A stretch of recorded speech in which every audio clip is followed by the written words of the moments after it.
Olá, bom dia pessoal, tudo bem?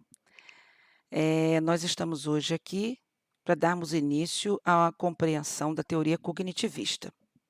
Mas a gente não pode, deixar de falar, antes da gente falar da teoria cognitivista, a gente precisa só entender um raciocínio que veio antes da teoria cognitivista, que foi, a teoria comportamentalista. Nós vamos entender melhor para poder a gente compreender, eh, como é que a evolução da cognição humana foi observada pelos teóricos, né. Partindo do pressuposto que a cognição humana, está atrelada aí a um vasto campo de saberes, né, inclusive é objeto de estudo da própria psicologia. Nós estamos o tempo todo em psicologia social, estudando o comportamento grupal, né, porquê de algumas respostas. Então a gente começa a entender, através da cognição humana, que nós somos diferentes dos outros animais, porque temos uma racionalidade, né, em cima do nosso comportamento. Então, eu posso ter uma ação X agora e estar diante de uma situação problema e mudar o meu comportamento em função disso. Então, desse ponto de vista, a aprendizagem, ela é inerente, então, dos seres humanos, porque nós raciocinamos e, por conta disso, nós mudamos nosso comportamento pelo nosso raciocínio, né, pela nossa reflexão, nosso pensamento. E aí, esse ser humano, ele tem atrelado a isso aspectos motores, afetivos e cognitivos, que que estão atrelado a esse desenvolvimento humano, não é? Uma criança se desenvolve através desses aspectos motores, afetivos, cognitivos. E aí, em função disso, ela cria uma adaptação e modifica a sua aprendizagem na medida em que ela consegue interagir com esse meio, modificar esse meio, não é, e até mesmo modificar o seu próprio comportamento diante disso. Se nós pararmos para analisar aí uma semelhança, né, eh, semelhança não, desculpa, se nós fôssemos analisar aí uma comparação da criança e do seu cachorrinho aí, nós vamos começar a perceber que a aprendizagem humana, ela tem esse raciocínio, esse pensamento, que é isso que Piaget começa a perceber no início da sua teoria. E aí, nós temos antes dele e de Vygotsky e de tantos outros, nós temos 2 teóricos de suma importância, que a gente vai dar só uma pincelada para vocês compreenderem de onde partiu a diferença através da observação do comportamento, né. Eu vou passar esse slide aqui, depois eu vou voltar nele, tá. Vou passar adiante, depois eu vou voltar nele. Dentro de uma abordagem comportamentalista, nós temos aí o Watson, que é um teórico que foi muito importante dentro do behaviorismo, né. Através desses teóricos, eles analisavam o quê? O comportamento. Então, se nós compararmos o comportamento de um animalzinho e de um ser humano, ele tem uma seguinte diferença. No comportamentalista, eles começaram a observar o processo de aprendizagem através do quê? Do comportamento. Então eu vou dar um exemplo agora do animalzinho. Você adotou, comprou, ganhou um animalzinho de estimação e você quer, que ele faça as necessidades dele num, tapetinho higiênico. Você pode simplesmente dar a ele um bifezinho daquele, né, um ossinho daquele, eh, canino, só para dar um agradinho a ele, todas as vezes que ele fizer as necessidades no lugar certo. E pode simplesmente não dar nada e dizer para ele onde ele fez errado, não, não, não, não, e não falar mais com ele. Isso é psicologia animal, tá, gente? Nós estamos condicionando o comportamento desse animal, dando a ele um estímulo, que é o biscoitinho, para ele fazer as necessidades no lugar certo. O ser humano, ele é diferente porque ele começa a pensar. Quantas vezes a gente, quer dar uma mamadeirinha, um bebezinho às vezes está começando a saborear outros alimentos, que não mais aquela mamadeira, aquele mingau, e quando a mamãe chega com aquele mingau, ele fala: "Não, não, não", ele não quer aquilo. Ele já é capaz de saber: "Olha, isso é muito ruim", ou "Isso eu não quero", não é. Ou alguém projeta os braços para ele e diz: "Vem", e ele diz: "Não". Então, o que que difere esse comportamento, se não um raciocínio, se não algo que poderia ser diferente dos outros seres, né. Então ele começa através, de uma análise do comportamento, a entender que esse comportamento ele pode ser observado e ele pode ser também mensurado na medida em que eu posso estimular as respostas desse cidadão, dessa situação que eu posso provocar nele. Um outro teórico também, muito famoso dentro do comportamentalismo, que vocês não vão estudar comigo ele, eu não vou exigir na prova o Skinner nem o Watson, eu só estou pincelando aqui para vocês entenderem que antes da gente falar de uma cognição e de que teríamos algo que hoje a gente já percebe que é o raciocínio, que é o pensamento, que está ali nas nossas estruturas mentais, antes era somente o comportamento humano que era observado frente a um reforço, para poder a gente ter ou não um determinado comportamento. Por exemplo, eu posso estimular um determinado comportamento, na medida em que eu reforço positivamente.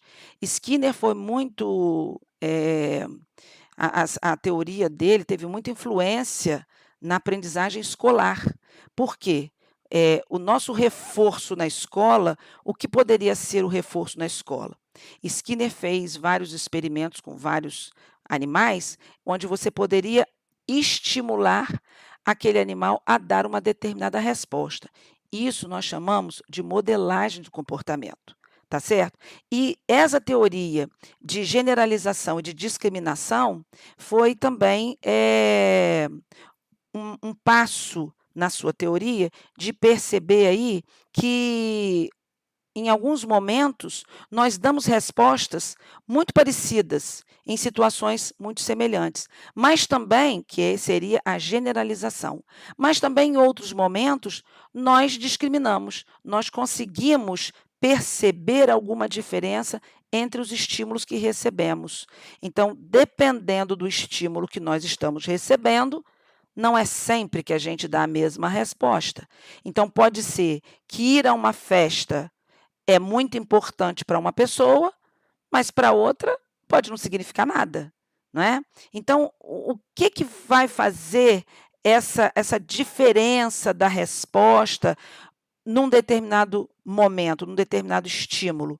Então, para eles, essa questão do reforço, isso era importante. Então, talvez a festa seja importante para A, porque na festa tem algo que reforça o comportamento de A de querer ir a esse encontro, a essa atividade, tá certo? Então ele vem percebendo, junto com o Watson aí, a questão do estímulo-resposta, e o que pode generalizar uma resposta, e o que pode fazer com que essa resposta seja uma resposta diferente, discriminando aí o reforço que essa pessoa está recebendo. Aliás, todos os 2 teóricos, vou repetir, vocês vão estudar mais profundamente logo adiante. Mas o que eu queria trazer antes de abordar Piaget e Vygotsky, é que vocês entendessem que dentro de uma visão comportamentalista, o comportamento, a observação desse comportamento era a premissa, era o fundamental, era o que eles tinham, de primordial, observar o comportamento. E eu posso mudar um comportamento na medida em que eu dou a ele um outro estímulo, beleza? Então, eu vou, só para vocês entenderem a questão do reforço, porque depois, dentro dessa teoria, tem reforço positivo, reforço negativo, punição positiva, punição negativa. Isso é quando vocês tiverem um pouco mais de maturidade acadêmica, né? Ou seja, maturidade acadêmica, quando a gente fala, é que vocês tenham que ter outros conhecimentos antes, para vocês poderem entender a teoria do reforço e da punição. Mas só para ilustrar, o que eu estou querendo dizer é assim: você sabe que se você fizer algo errado, por exemplo, se você passar numa fiscalização acima da velocidade permitida, você vai levar uma multa. Então, o que é que faz a gente simplesmente dar uma freada e passar lentamente naquele percurso? Porque nós seremos punidos se porventura passarmos ali acima da velocidade. Então, como nós não queremos essa punição, que é pagar a multa, nós ficamos, né, na defensiva e ficamos com aquele comportamento que se espera da gente. Qual é o comportamento que se espera da gente? Andar na velocidade permitida. Tá certo? Skinner teve grande influência aí na aprendizagem escolar, com essa questão de reforço. Nós estamos o tempo inteiro na escola ainda utilizando algumas situações de reforço. A própria nota, não é? O próprio exercício em si, a sistemática do exercício, a gente traz aí da teoria de Skinner. Tá certo? Então, só para vocês entenderem que antes de estarmos falando de cognição, a gente estava falando de um comportamento observado, tá certo? E aí, entrando então na teoria cognitiva, ela surge nos Estados Unidos na década de 50, né? Em 1960, ela elabora, então, uma crítica ao comportamentalismo, que postulava, em linhas gerais, uma aprendizagem com base no condicionamento. Ou seja, eu vou dar esse reforço porque eu quero esse comportamento. Então, vou dar um exemplo a vocês. Às vezes, vocês querem ir a algum lugar, né? Quando a gente é mais jovem, então a gente passa a pedir para ir a uma festa. Vou dar um exemplo da festa. Então, você vai à festa, eu posso dizer assim para você, você vai à festa se você passar a arrumar o seu quarto. Então, você passa a arrumar o seu quarto porque você quer ir na festa, tá certo? Então, isso não tem pensamento, isso é condicionamento. Isso a gente só faz porque a gente está sendo estimulado. Qual é o estímulo? Ir à festa. Qual é a minha resposta? Arrumar o meu quarto. Então, a teoria cognitivista, ela vem fazendo uma crítica ao comportamentalismo. Por quê? Porque eles estavam simplesmente pensando que o comportamento humano só teria essa situação. Então, se você quer mudar um comportamento, você pune. Se você quer reforçar o comportamento, você reforça com estímulo positivo. Mas não é só isso, né? Tem algo além disso que os cognitivistas começaram a pensar, que são, nesses processos mentais, nessas estruturas mentais que nós temos um conjunto de habilidades mentais que fazem parte dessa construção, desse conhecimento que nós temos de mundo, né? Então, os processos de cognição, eles envolvem as habilidades relacionadas ao desenvolvimento do pensamento, do raciocínio, da linguagem, da memória. Eu posso ter uma capacidade para abstrair alguma coisa. Então, desde a nossa mais tenra infância até os dias atuais das nossas vidas, nós estamos aprendendo o tempo inteiro. Então, hoje eu estou aqui dando aula para vocês, mas eu hoje aprendi uma série de outras ferramentas, de outras possibilidades, para estarmos aqui fazendo uma aprendizagem diferenciada, por exemplo. Então, os cognitivistas começaram a perceber que não é só estímulo-resposta. Estímulo-resposta também. Eu consigo modelar, eu consigo mudar, eu consigo permanecer num comportamento. Beleza, eu faço isso. Mas vai além disso. E isso é o que difere dos animais. Nós começamos a perceber e através de Piaget, percebendo ali as ações dos seus próprios filhos, o contexto em que eles estavam inseridos, uma situação problema, os seus filhos respondiam de maneiras diferentes. Então ele disse: "Opa, espera aí, mas talvez o que esteja diferenciando as respostas dos meus filhos pode ser a idade deles". E aí Piaget tem grande influência também na educação, tá certo? Quando ele categoriza o aprendizado das crianças por fases. Nós vamos ver isso mais adiante também, tá certo? E aí, contrapondo ao behaviorismo, né, que estava preocupado apenas com o comportamento humano, onde eu posso modelar, onde eu posso alterar, o cognitivismo propõe, então, analisar essas estruturas mentais, conhecer como é que esse indivíduo se desenvolve e começa a perceber esse mundo, né? Então, isso vai além de somente estímulo-resposta, né? Seguindo essa compreensão aí, esse autor, Moreira, ratifica que a psicologia cognitiva preocupa-se com o processo de compreensão, transformação, armazenamento e utilização das informações envolvidas no plano da cognição. Vou dar um exemplo a vocês. Quando as crianças são pequenas, elas vão conhecendo o espaço delas. Quando elas compreendem como é que a coisa se processa, ela interage com esse ambiente, transforma esse ambiente. Vou dar um exemplo a vocês. Uma criança pequenininha, ela desde muito bebezinha, ela conhece mais os pais do que os pais conhecem a ela. Então, por que você está falando isso, Jaqueline? Porque ela já está aqui na barriguinha da mãe, ela já está ouvindo a voz do pai, ela já está ouvindo a voz da mãe, ela já está percebendo quando essa mãe está aflita, quando ela está nervosa, quando ela está feliz. O bebezinho percebe tudo isso também. E essa compreensão de mundo vai acontecendo através das testagens. Quando um bebezinho está no berço, ele sabe que a mamãe coloca ele ali, vai amamentar, vai acarinhar ele. Ele gosta daquela condição ali. Estar no berço não é uma condição favorável. Então ele começa a tipos de choro, né? O choro quando ele é ardido, quando ele dá aquele grito, às vezes a criança está sentindo dor, quando a mãe coloca a mãozinha aqui, ó, o dedinho aqui, e ele geme de dor, é um choro ardido, você sabe que ele está sentindo dor. Mas existe aquele choro que é é um choro, sabe, "Ai, que saco de estar aqui". Ele vai compreendendo quando é que essa mãe chega perto dele.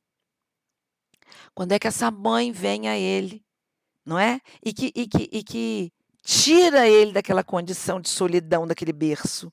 Então ele começa a compreender e aprender que ele pode manipular algumas informações que estão ali. Então, às vezes, as mães acham que eles não estão percebendo, porque são muito pequenininhos, lê do engano. Isso chama-se aprendizagem vicária, é aquela aprendizagem que a criança está aprendendo só de olhar, só de ver. E ele vai transformando. Quem é que nunca viu um bebê chegar naquela casa e transformar a casa inteira? Não é? Todo mundo se volta para ele, todas as atividades agora são para aquela criança, né? E ele, com isso, vai armazenando essas informações. Ele está vendo a mãe limpar a casa e para apanhar um sapato embaixo do sofá, ela enfia a vassoura e puxa aquele sapato. Quando o brinquedinho dele cair embaixo de algum lugar, ele pode abaixar igual a mãe fez. Ele pode também tentar colocar um objeto. O que é isso, senão um armazenamento do que ele está vendo? Então, não é só o estímulo-resposta. vai além de. Eu posso apanhar as minhas informações que eu estou aprendendo nesse momento, na minha vidinha, e uma hora eu posso resgatá-la para usar numa nova aprendizagem, tá certo?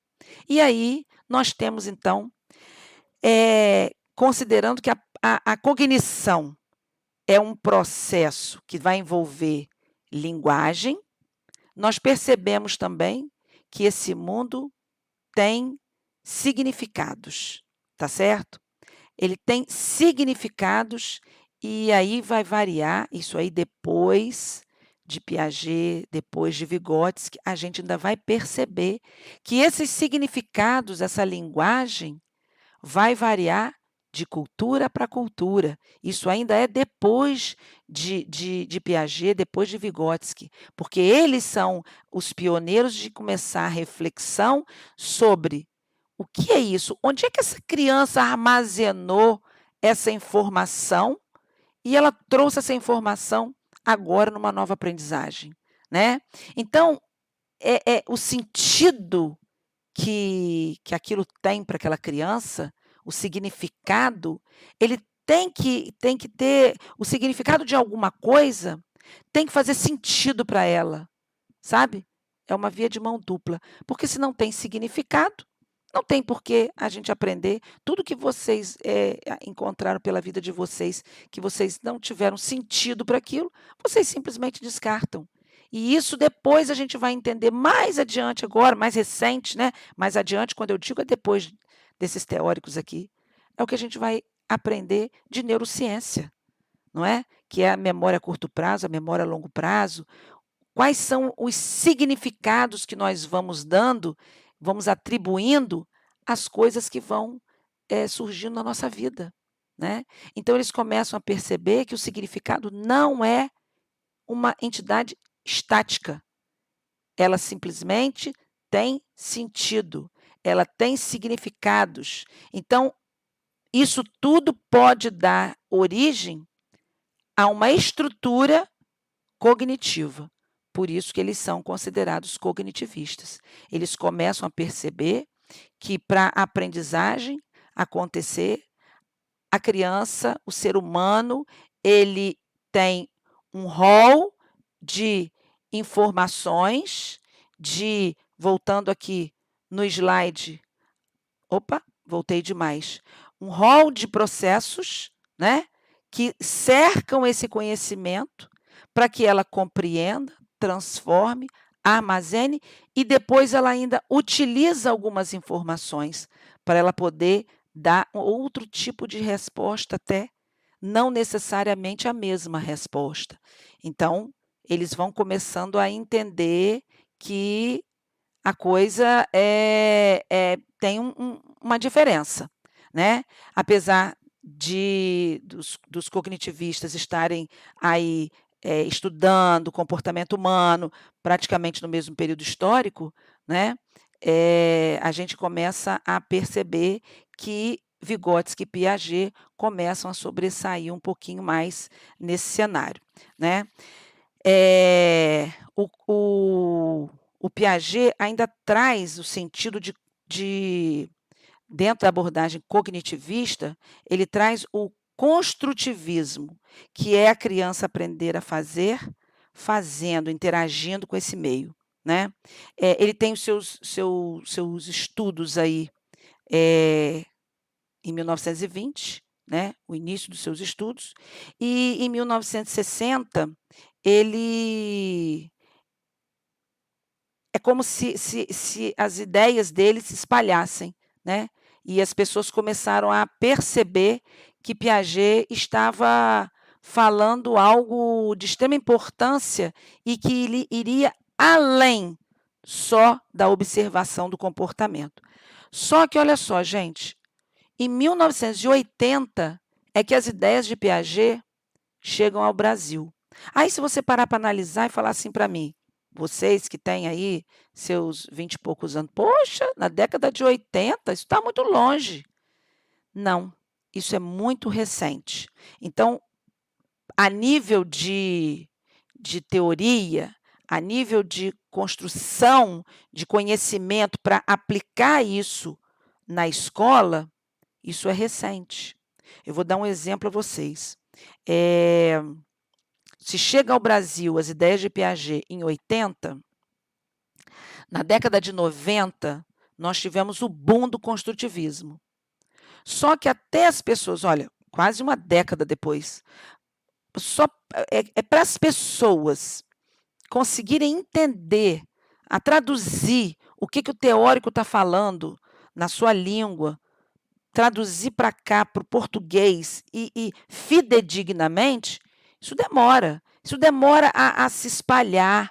Não é como o vírus da corona, o coronavírus, que em menos de um mês já se espalhou pelo mundo inteiro. Não é assim. As pessoas, infelizmente, elas demoram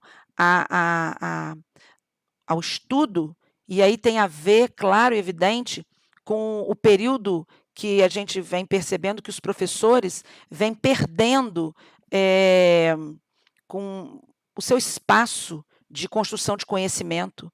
Né? A gente começa a perceber que os professores são desvalorizados e, por isso, poucos recursos eles têm, até mesmo de uma capacitação. Então, isso tudo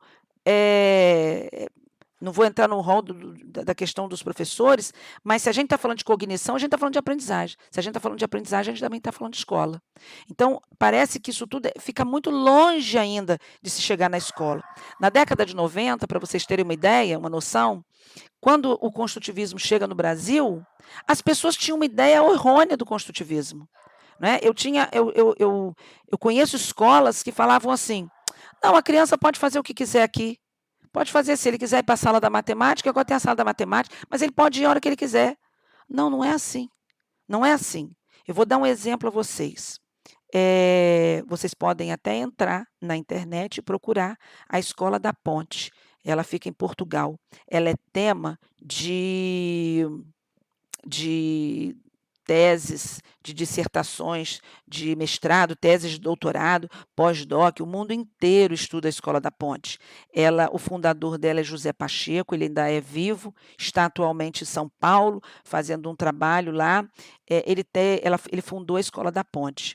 E a Escola da Ponte é exatamente assim: os professores têm as suas respectivas salas e o aluno vai a essas salas, mas não é a hora que ele quer. Não é. Tem um rigor acadêmico por trás disso. A criança precisa desenvolver o seu aprendizado de acordo com seus experimentos, de acordo com o seu interesse. Mas não é assim: eu vou estudar matemática, eu só vou estudar matemática. Não, não é assim. Você tem que vencer os obstáculos. E isso é uma grade curricular que ela existe. Mas as pessoas tinham uma ideia distorcida, onde eles achavam que a criança podia fazer o que quisesse. Tanto que o construtivismo no Brasil, para poucos, né, aqueles que não sabiam, não conheciam a teoria, eles achavam que o construtivismo não serve não. A criança fica, nossa senhora, veio daquela escola que é construtivista, e essa criança veio sem limite. Essa criança não sabe sentar numa cadeira para escrever. Não, essa criança, Deus me livre. Então, o que era isso? Se uma falta de compreensão ou da escola que estava desempenhando o falso construtivismo, ou da outra escola, de não entender como era a lógica de uma escola construtivista, tá certo? Porque a escola construtivista, ela tem toda uma característica específica e está longe de ser uma escola tradicional. Então, esses dois teóricos, eles começaram a pensar e a raciocinar em termos de uma compreensão desse indivíduo. E aí a gente vai começar com Piaget, que fazia as suas observações através dos seus próprios filhos, como eu já citei aqui anteriormente.